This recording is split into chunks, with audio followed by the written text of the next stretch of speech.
2 laps to go for these riders. Let's see what Rinaldi can do. He was down the order yesterday after using a slightly different tyre strategy than everyone else in the free practice sessions, but now he's up there in 7th spot, and he's already bailed out of this lap, maybe just got distracted there with Locatelli, and he's going to have one last lap then at the end of this session. So we turn our focus to this man, Alvaro Bautista, looking for his first front row Superpole result since his pole position from Misano. And of course, a pole sitter on his last visit here with Ducati in 2019. He's only had a single pole position in Misano in 2022 compared to the 4 pole positions he managed in 19, but that average qualifying position has been much better since his first spell with Ducati, little doubt about that. Alvaro Bautista, the best part of 0.4 of a second faster than anyone in Sector 2 on this lap. That's why he's got a red sector at this point, but this is where he was losing the time last time around on his opening stint. Lost a lot of time in Sectors 3 and 4. Let's see what he can do now. The bike moving around an awful lot underneath him through turn 10. Didn't look too comfortable on it, so we'll see if he's able to find any time, but he has made a good step here in Sector 3. He's about 0.2 of a second faster than he went on his last stint. It's those twists and turns from turns 10 to 14 that are a weakness as far as Alvaro Bautista is concerned, but he is up after 3 completed sectors. Bautista then making his way off the final turn. He's finished in 5th position last time out. He hasn't yet been out of the top 5 in any 2022 Superpole, and he's gone provisional pole. Bautista with a 1 minute 36.671. That is a strong lap from Alvaro Bautista. Yeah, that's really good stuff from Alvaro, because it wasn't about the Sector 2 time from there, it was what he was able to do to grind it out in Sectors 3 and 4. That's boding well for the number 19, but Jonathan Rea right now is up by 0.4 of a second in Sector 1. He's still up by 1/10 of a second in Sector 2. Even if Bautista can make it up onto the front row of the grid, though, that would be a big result for him. Hasn't been on the front row, as I said, since Misano. He's been either 4th or 5th in each of the Superpole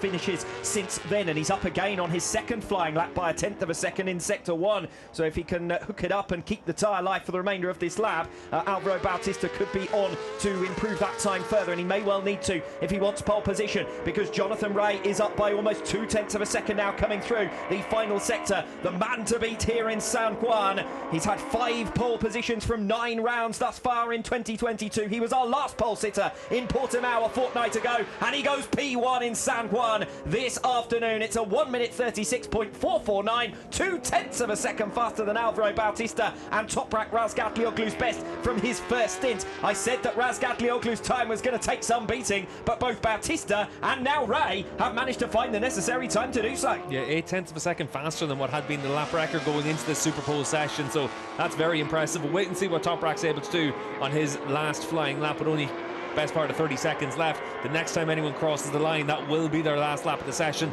Bautista to try and pull out another lap from that Q tyre at the end of this. That's going to be a struggle. Bautista then will cross the line. The second lap is not going to be a hot one, but it's just a question of whether he's going to be able to build it up now to go for another. We check on riders further back down the order. It's Rea, Bautista, Razgatlioglu, Bassani and Rinaldi about to cross the line here to complete their laps. Bassani in the background of your shot there on the number 47 does enough to go P6, so not quite enough to get on terms with Scott Redding, who'd moved up into P4, or Loris Baz into 5th, and that's a big spill and a high-speed one at that as well. Just as we were talking about him, the checkered flag now has fallen. Loris Baz goes down in the closing moments of Superpole here in San Juan. Yeah, there's going to be a few riders that are going to be the big losers from that, and there's a few riders out of position from where they've been for the rest of the weekend, and they're going to come through a yellow flag zone now from the Loris Baz crash there at turn 2.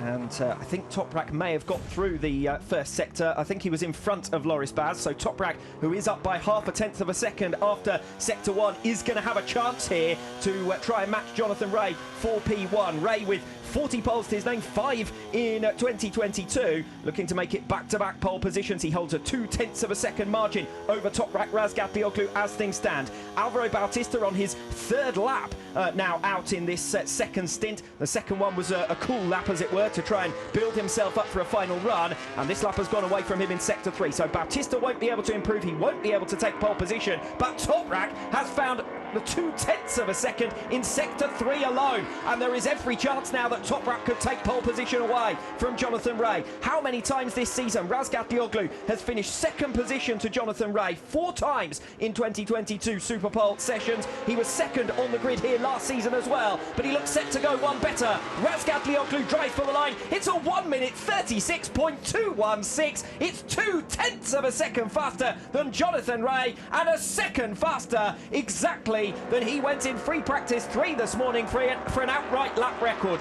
Astonishing pace from Razgatlioglu. I said at the top of the programme that this was the circuit with the slowest average speed of the calendar. It's not anymore. Toprak Razgatlioglu with outstanding pace in Superpole this morning.